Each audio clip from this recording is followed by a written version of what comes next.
দেখুন, মুখ্যমন্ত্রী যদি মনে করেন ক্লাবগুলোকে 85,000 টাকা করে দিচ্ছে বলে তার মন মর্জি হিসাবে পুজো কমিটিগুলোকে পরিচালনা করবেন, এটা ভুল হচ্ছে।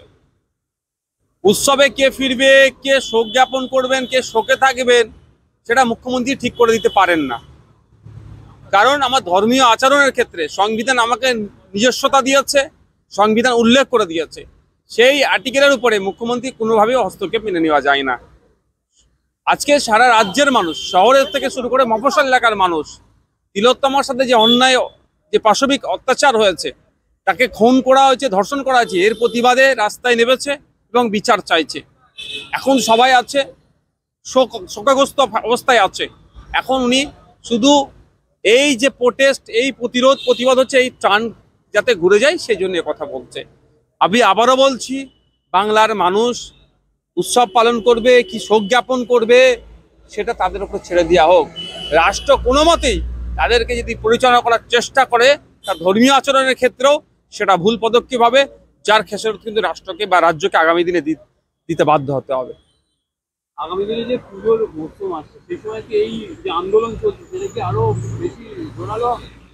দেখুন, আমি আপনাকে একটা কথা বলতে পারি, বিভিন্ন স্তরের মানুষ বিভিন্নভাবে তিলোত্তমার সাথে যে অন্যায় হয়েছে, যে পাশবিক অত্যাচার হয়েছে, তাকে ধর্ষণ করে খুন হয়েছে, তার বিচার চাইতে আজকে বাংলার মানুষ বিভিন্ন স্তরে নেমেছে। শিল্পীরা যে যেমন পর্যায়ে আছে তারা তেমনভাবে প্রোটেস্ট করছে।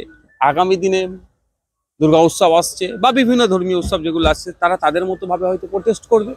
তবে একটা জিনিস আপনাকে বলতে পারি, বাংলার মানুষ নতুন করে আর তিলোত্তমার সাথে যা অন্যায় হয়েছে ওটা হোক চাইছে না, সেই জন্য আজকে সবাই রাস্তায় নামছে। এখন যে সংখ্যা দেখছেন তার থেকে আরো বেশি সংখ্যায় আগামী দিনে মানুষ নামবে, এটা আমি বলতে পারি আপনাকে। রাজ্যের শাসক দল তারা বলছে যে শুধুমাত্র সাধারণ মানুষ নামছে না, এখন আর নামছে না, কয়েকটা পলিটিক্যাল পার্টি তারা যত দিন যাচ্ছে তত সাধারণ মানুষ আরো বেশি ভাবে নামছে। আপনাকে বলি, আমিও তো গ্রামের একজন ছেলে, মফস্বল এলাকার ছেলে। গ্রামে সন্ধ্যার পরে পরে, যারা সারাদিন কাজে ব্যস্তর পরে সন্ধ্যার পরে পরই কিন্তু ম্যাক্সিমাম জায়গায় দেখবেন এটা নিয়ে প্রতিবাদ শুরু হয়েছে এবং আপডেটটা তারা জানতে চাইছে, আপডেটটা তারা দেখছে। এখন হাতে হাতে অ্যান্ড্রয়েড সেট আছে, কি আছে, কেসের প্রোগ্রেস কি আছে না আছে, সেগুলো তারা এখন প্রতিনিয়ত আপডেট হচ্ছে এই বিষয়টাতে।